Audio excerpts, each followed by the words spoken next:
Good morning. आज आपका STS की क्लासेस में स्वागत है। हम लोग क्लास 10 का लेसन 2 बायोलॉजी चैप्टर डाइजेशन पढ़ रहे हैं। इस डाइजेशन में हमने आप लोगों को बताया था कि मानव में पाचन क्रिया, मानव में आहार नाल के विभिन्न भाग, मुख गुहा से लेकर के इसमें ग्रसनी, ग्रासनी, अमाशय, छोटी आंत, बड़ी आंत तक इसकी संरचना के बारे में केवल मैंने व्याख्या किया था। अब इसके आगे में है, हम लोग पढ़ेंगे अवशोषण, एब्जॉर्प्शन। अवशोषण क्या है? आहार नाल की छोटी आंत, बड़ी आंत की आंतरिक दीवारें अधिक रसानुकूल होती हैं। ये रसानुकूल तरह की जो सतह होती है, वह सतह अधिक घुमावदार होने के कारण इसका तल क्षेत्रफल बढ़ जाता है और तल क्षेत्रफल बढ़ने से पचे हुए पोषक पदार्थों को अधिक से अधिक अवशोषण करने का कार्य करती है, जिससे यह अवशोषित पोषक तत्व जल में घुलनशील होकर के रक्त में तथा लिम्फ में, लसिका में वो चले जाते हैं। ऐसे क्रिया को हम लोग अवशोषण, तो क्या कहेंगे? अवशोषण। फिर से सुन लीजिए। छोटी आंत की आंतरिक दीवारें और बड़ी आंत की आंतरिक दीवारें अधिक रसानुकूल होती है। उसके अंदर आंतरिक सतह अधिक घुमावदार होता है, जिसको हम गीली कहते हैं। ये घुमावदार होने के कारण इनका तल क्षेत्रफल बढ़ जाता है और भोजन के पाचन क्रिया के दौरान पचे हुए पोषक तत्व इन सतहों के द्वारा सोख लिए जाते हैं, जिसे हम पोषक पदार्थों का अवशोषण कहते हैं। यह अवशोषण की क्रिया में बसी पदार्थों का अवशोषण विशेष प्रकार के ग्लाइनेज, इमल्सन या एसिमिलेशन के माध्यम से होते हैं तथा इनमें अवशोषण सबसे अधिक यदि देखा जाए तो वो जो है बड़ी आंत के अंदर होती है, क्योंकि बड़ी आंत की आंतरिक दीवारें ज्यादा से ज्यादा ये रसानुकूल होती है। उसमें अंगूर के गुच्छे के समान ये रसानुकूल सतह बन जाने से तल क्षेत्रफल बढ़ जाता है और तल क्षेत्रफल बढ़ने से ये पोषक पदार्थों का अधिक से अधिक जो है अवशोषण कर दिया जाता है। इसके बाद आता है स्वांगीकरण। स्वांगीकरण, एसिमुलेशन, स्वांगीकरण या एसिमुलेशन। पचे हुए पोषक पदार्थ जलीय माध्यम में घुल करके रक्त अथवा लिम्फ में के माध्यम द्वारा प्रत्येक कोशिका द्रव्य के अंदर समान रूप से वितरित हो जाता है। यह वितरण की प्रक्रिया को ही हम लोग स्वांगीकरण कहते हैं, अर्थात अवशोषित तरह के पोषक पदार्थ जल में घुलनशील होकर जलीय विलयन के माध्यम के द्वारा रक्त से या लिम्फ लसिका के माध्यम से ये पूरे शरीर के अंदर जो है फैल जाते हैं, जिससे समान रूप से ये जीव द्रव्य के अंदर जो है ये इनका विस्तार में हो जाता है। ऐसे समान रूप से विस्तृत होने की प्रक्रिया को हम लोग स्वांगीकरण कहते हैं। स्वांगीकरण से ही जीव द्रव्य में पोषक तत्व, अन्य आवश्यक तत्व की पूर्ति हो जाती है, जिससे हम लोगों को ऊर्जा अर्थात समस्त जीवों की ऊर्जा मिलती है और वह तत्वों शरीर शारीरिक तत्वों की आपूर्ति होती है। यह स्वांगीकरण के द्वारा होता है। तो ये पाचन हम लोगों का दूसरा था, ये तीसरा, ये चौथा, पांचवा मैं बोलूंगा बहिक्षेपण। बहिक्षेपण इरिगेशन। बहिक्षेपण क्या है? पचे हुए भोजन के बाद बहुत ऐसे अनावश्यक तरह के पदार्थ आहार नाल के रेक्टम में बच जाते हैं, जिसको शरीर के लिए कोई आवश्यकता नहीं होती, बल्कि वो व्यर्थ या विषैले तरह के पदार्थ होते हैं। इसको हम उत्सर्जी या वर्ज्य पदार्थ कहते हैं। यह वर्ज्य पदार्थ को मनुष्य समय समय पर यह गुदा द्वारा बाहर की तरफ निकालने का कार्य करता है, जिसको हम बहिक्षेपण कहते हैं। जबकि एक कोशिकीय जंतुओं के अंदर इनकी कोशिकाओं के फटने के माध्यम से ही क्रिस्टल के रूप में उससे व्यर्थ पदार्थ बाहर की तरफ निकल जाते हैं। यह बहिक्षेपण कहलाती है। क्या हमने बोला कि भोजन के पाचन के बाद बहुत ऐसे अनावश्यक तरह के पदार्थ बनते हैं, जो पदार्थ शरीर के लिए आवश्यक नहीं होता। इस अनावश्यक पदार्थ को उत्सर्जी पदार्थ या व्यर्थ पदार्थ कहते हैं, जो मनुष्य के रेक्टम या मलाशय में एकत्रित होता है, जिसकी अंतिम द्वार गुदा द्वार संकोचक पेशियों के द्वारा नियंत्रित होती है। ये पेशियों के माध्यम से ये समय समय पर बाहर के तरफ बहिक्षेपित होते रहते हैं, जिसको हम बहिक्षेपण कहते हैं। तो ये हम लोग पाचन के 5 चरण के बारे में मैंने बताया।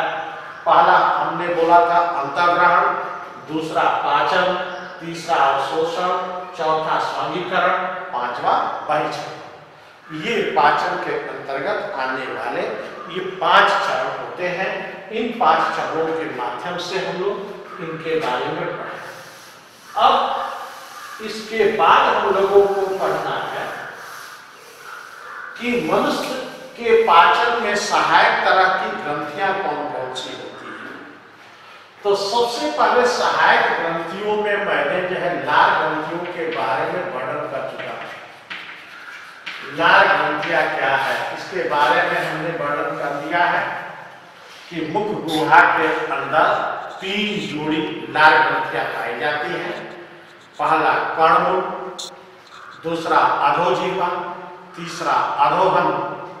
ये लार ग्रंथियां भोजन के पाचन में सहायक होती हैं। इसमें कर्णमूल से स्टोचन नलिका के द्वारा मुख गुहा के सतह पर खुलती है और टायलिन नामक एंजाइम के साथ लाल भी स्राव करने का कार्य करती है, जो स्टार्च का डाइजेशन करके माल्टोज में बदलती है।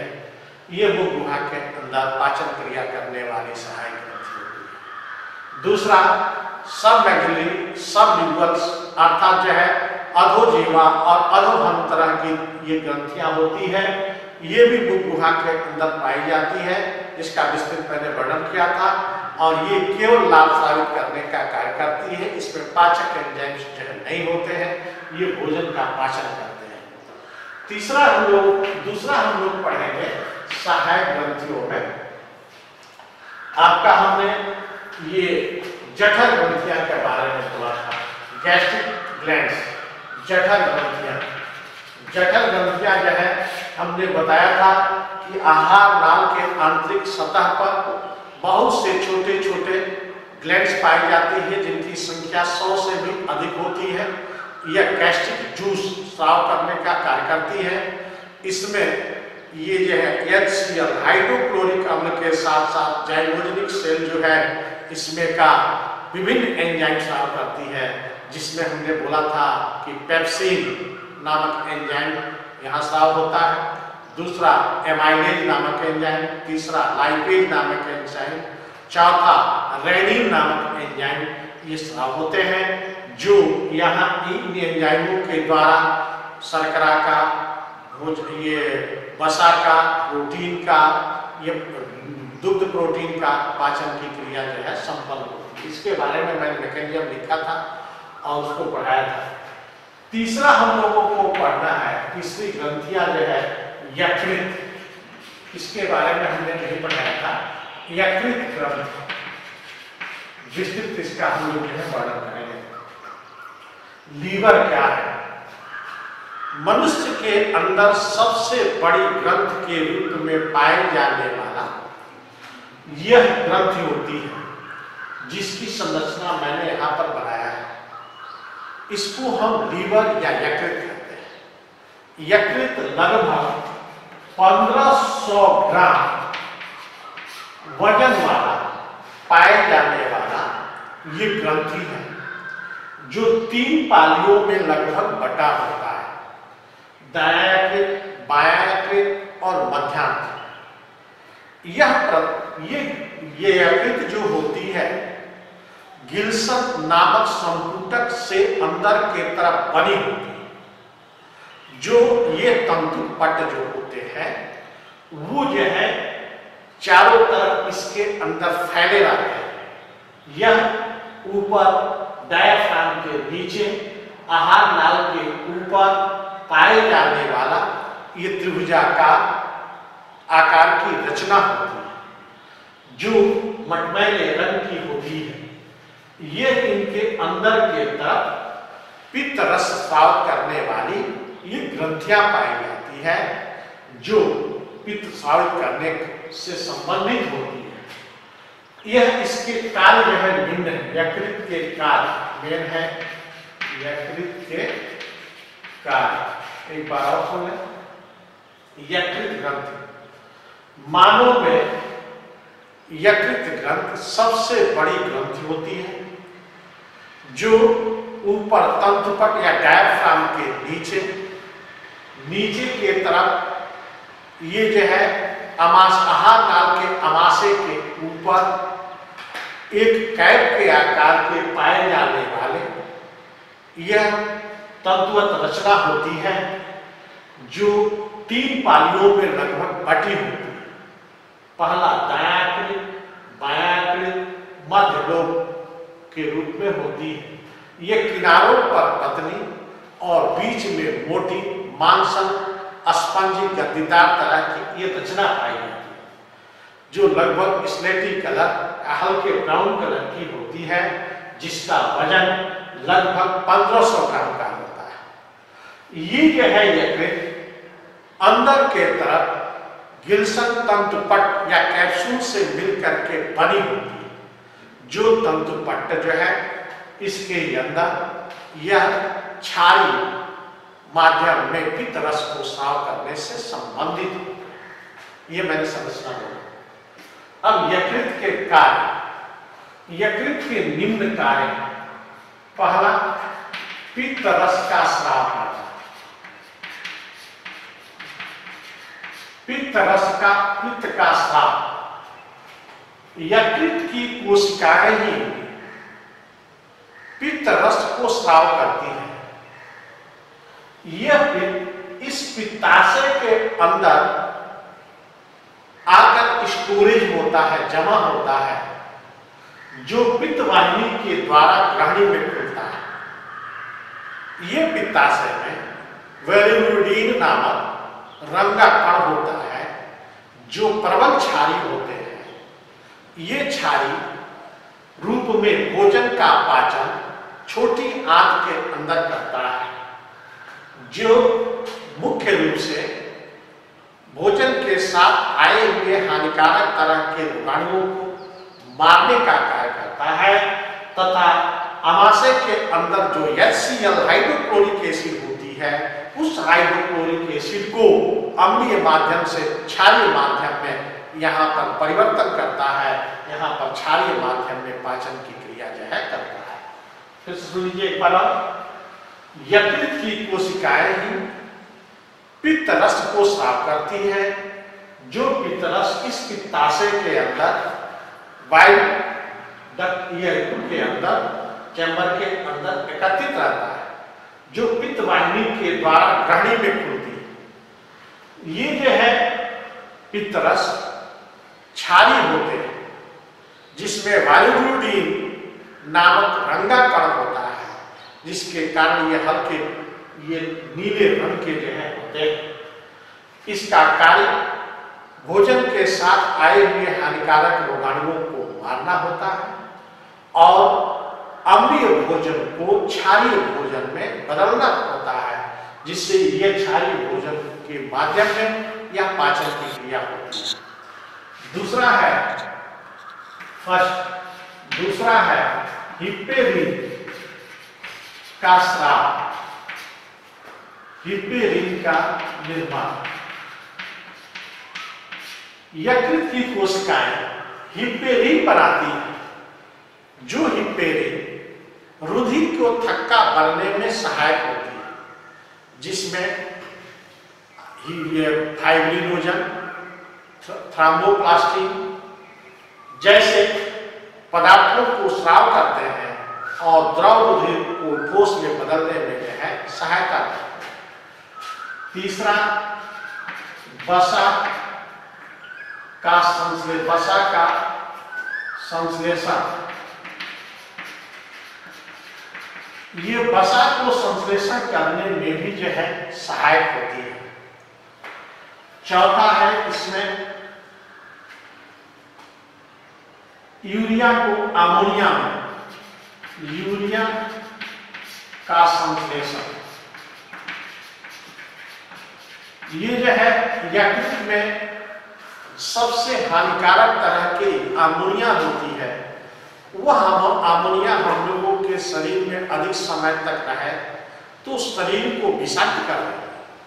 इसलिए इस अमोनिया को यूरिया में संश्लेषण करने का कार्य करती है, जिससे यूरिया में बदल करके इस विषैले को कम विषैले पदार्थों में निर्माण करने का कार्य करती है। पांचवा है इसमें विटामिन ए और बी कॉम्प्लेक्स के निर्माण करने से भी संबंधित होती है, जिससे विटामिन ए रेटिनॉल जैसे रासायनिक पदार्थों का संश्लेषण और ये बी कॉम्प्लेक्स के संश्लेषण में भी जो है इसकी महत्वपूर्ण योगदान होता है। अगला, ये इमल्सीकरण, पायसीकरण जिसको कहते हैं, पायसीकरण या इमल्सन करने में भी जो है ये सहायक होती है, जिससे यह बसी पदार्थों को संश्लेषण में जो है सहायता करती है। सातवां, ग्लूकोज को ग्लाइकोजन में बदलने में भी सहायक होती है, जिससे ग्लूकोज ग्लाइकोजन में बदल करके ये यकृत के अंदर ही इसका संश्लेषण जो है होता है। ऐसे इसके कार्य के बारे में हमने बोला। फिर से एक बार और समझ जाए, यकृत मनुष्य के शरीर में सबसे बड़ी ग्रंथि होती है, जो डायाफ्राम के नीचे आहार नाल के ऊपर पाए जाने वाला एक कैप जैसी रचना होती है, जो हल्के स्लेटी कलर की पाइप ये जो होती है, ये किनारों पर पतली, बीच में मोटी मांसल होती है, जिसका वजन लगभग 1500 ग्राम या 1 किलो 500 ग्राम पाई जाती है। यह सबसे बड़ी ग्रंथि होती है। यह छोटे छोटे गिल्सन संपुटक नामक खांचों से मिलकर के बनी होती है। यह 3 पालियों में बटी होती है, दायां यकृत, बायां यकृत, मध्य भाग होती है। इसके अंदर जो है पित्त रस स्राव होता है, जो शारीरिक पाचन में या मनुष्य के पाचन में इसका अहम योगदान होता है। इस यकृत के कार्य में पहला पित्त रस का स्राव करना। यकृत की ही कोशिकाएं पित्त रस का निर्माण करती है, जो पित्त रस पित्ताशय में जाकर एकत्रित रहता है। यह हल्के नीले रंग के प्रबल क्षारी वाला ये रसायन होता है जो भोजन के साथ आए हुए हानिकारक रोगाणुओं को, जीवाणुओं को मारने का कार्य और अम्लीय भोजन को क्षारीय भोजन में बदलने का कार्य करता है, जिसमें बाइलिरुबिन नामक रंगा कण पाए जाते हैं, जिसके कारण ये हल्के नीले रंग के होते हैं। दूसरा, हिपेरिन का निर्माण।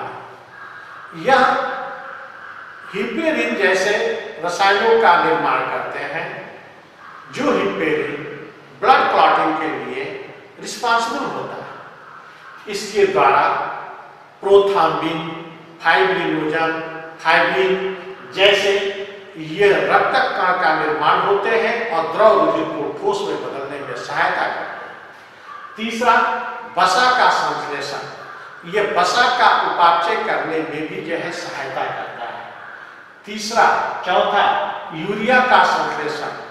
इसमें अमोनिया को यूरिया में परिवर्तित करने का कार्य ये यकृत लीवर ही करता है।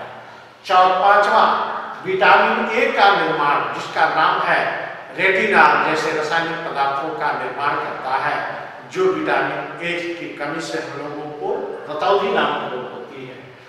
छठवां, पायसीकरण करने का कार्य करता है। इमल्सन इसको कहते हैं, जो वसा का पायसीकरण करता है।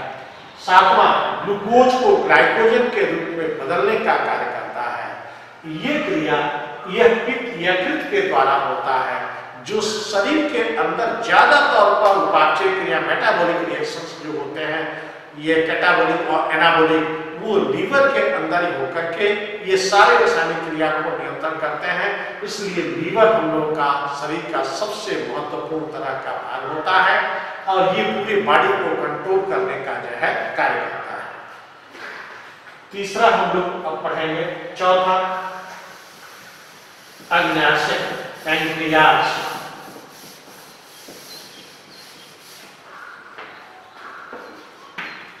पैंक्रियाज या अग्न्याशय।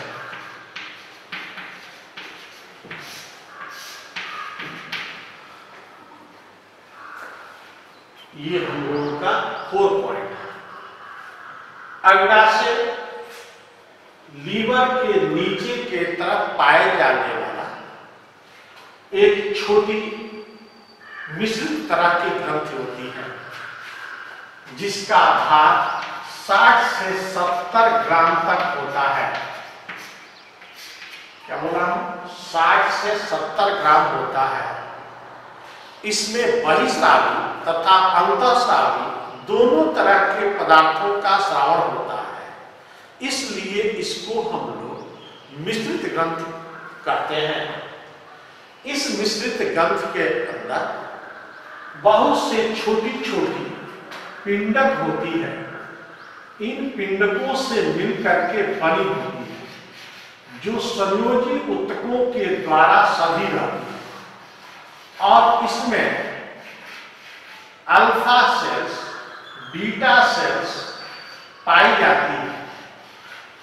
बीटा सेल्स ही इसमें इंसुलिन नामक हार्मोन को स्राव करती है। जो बीटा सेल्स इंसुलिन हार्मोन्स ही स्राव करने से शरीर के अंदर शर्करा की मात्रा को नियंत्रण करते हैं। इसी के कमी के कारण व्यक्ति में शर्करा का कंट्रोल या स्टार्च का कंट्रोल नहीं हो पाता है और उसके यूरिन में ये शर्करा सबसे अधिक मिलने लगती है, जिससे उसके शरीर के मूत्र के माध्यम से ग्लूकोज की मात्रा अधिक निकलने लगे। ऐसे रोगी के मूत्र पर चींटियां एकत्रित होने लगती है। ऐसे रोगी को मधुमेह या डायबिटिक या शुगर का पेशेंट हम लोग कहते हैं। यह इंसुलिन के कमी के कारण ही होता है। इस इंसुलिन के अतिरिक्त इसमें का जो अल्फा सेल्स होती है, वो अल्फा सेल्स जो है ये ग्लूकेगान नामक हार्मोन्स को स्राव करती है। ये ग्लूकेगान हार्मोन्स शरीर के अंदर कोलेस्ट्रॉल जैसे पदार्थों को नियंत्रण करने में भी सहायता करती है। इसे एक बार और समझा।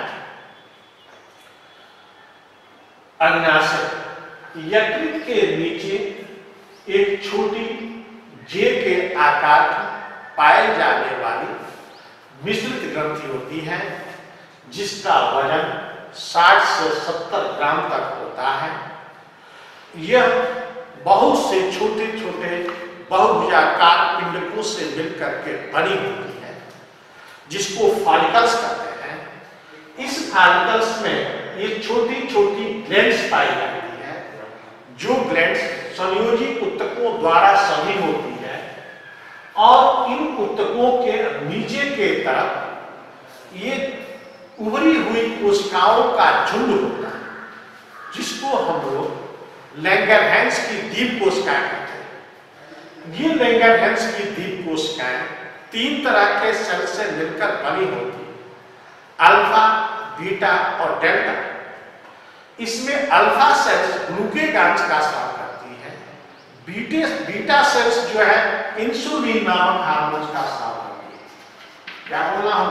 इंसुलिन नामक हार्मोन का स्राव करती है। ये बीटा अल्फा से ग्लूकेगॉन नामक हार्मोन का स्राव करती है। ये पिंडक होते हैं, ये संयोजी ऊतक होता है,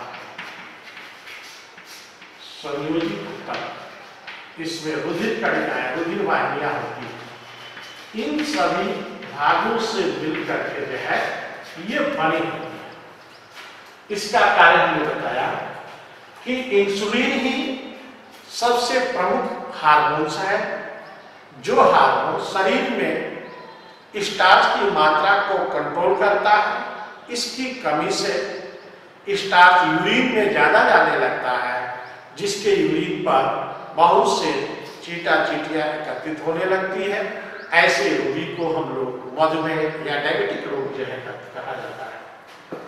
दूसरा बीटा अल्फा सेल से जो है ग्लूकेगॉन नामक हार्मोन स्राव होता है। ये बहिस्रावी तरह के पदार्थों के बारे में, अंतःस्रावी पदार्थों के बारे में बताते हैं। इससे जो है बहिस्रावी पदार्थ निम्न है। पहला एमाइलेज, अग्नाशय एमाइलेज ये निकल करके स्टार्च का पाचन करता है, जहां स्टार्च जो है एमाइलेज के माध्यम से ये ग्लूकोज प्लस ग्लूकोज अर्थात माल्टोज के रूप में जो है ये बदल जाता है। दूसरा होता है यहाँ पर लाइपेज, अग्नाशय लाइपेज जो निकलता है, ये वसा का पाचन करता है, और वसा का पाचन करके वसा को फैटी एसिड और ग्लिसरॉल के रूप में जो है तोड़ता है, प्लस ग्लिसरॉल के रूप में तोड़ता है। तीसरा है इसमें जो है ट्रिप्सिन नामक एंजाइम पाई जाती है। ये ट्रिप्सिन नामक एंजाइम प्रोटीन को पाचन करती है और प्रोटीन को एमिनो एसिड के रूप में जो है ये बदल देती है। इस तरह से इसी अग्नाशय से अग्नाशय एमाइलेज जो क्षारीय माध्यम में, अग्नाशय लाइपेज यह भी क्षारीय माध्यम में, अग्नाशय ट्रिप्सिन ये भी क्षारीय माध्यम में भोजन का पाचन करने वाले एंजाइम का स्राव करते हैं, जो भोजन को पाचन करते हैं और पाचन करने में स्टार्च को ग्लूकोज में, फैट को फैटी एसिड और ग्लिसरॉल में, फिर से यहाँ फैट को, यहाँ जो है स्टार्च को, यहाँ जो है आपका प्रोटीन को, ऐसे पाचन करके जो है ये सहायक तरह की जो है ग्रंथियां होती है, सहायक पाचक एंजाइम स्राव करने वाली ग्रंथि होती है। तो अब इसमें से प्रश्न पूछा जाए, मनुष्य में सबसे बड़ी ग्रंथि कौन सी है? यकृत। अग्नाशय को मिश्रित ग्रंथि क्यों कहते हैं? क्योंकि इसमें बहिस्रावी तथा अंतःस्रावी दोनों तरह के पदार्थों का स्राव होता है। अंतःस्रावी में कौन कौन सा हमने बोला? इंसुलिन और ग्लूकेगॉन। बहिस्रावी में क्या बोला? एमाइलेज, अग्नाशय एमाइलेज, अग्नाशय लाइपेज, अग्नाशय ट्रिप्सिन, अग्नाशय न्यूक्लिएज। ये सभी एंजाइम्स जो है ये अग्नाशय से जो है निकलते हैं। अग्नाशय की संरचना मैंने बोला अंगकों से मिलकर के बना होता है, जो संयोजित तत्वों द्वारा जो है सजी होती है। इसके अंदर छोटे छोटे कोशिकाएं होती हैं। कोशिकाएं 3 तरह के सेल से बनी होती हैं, अल्फा सेल, बीटा सेल और delta cell. Beta cell insulin hormone, alpha cell glucagon hormone को जो है स्राव करती है। ये हम लोग इसके बारे में पढ़े, अग्नाशय के बारे में, पैंक्रियाज के बारे में पढ़े। तो ये मैंने आप लोगों को 4 ग्रंथियों के बारे में बताया। कौन कौन? लार ग्रंथि, जठर ग्रंथि, यकृत ग्रंथि और अग्नाशय ग्रंथि। ये सभी ग्रंथियां हम लोगों के पाचन में सहायक तरह के अंगक होते हैं। ये सहायता करते हैं जिसके माध्यम से भोजन का जो है ये पाचन होता है।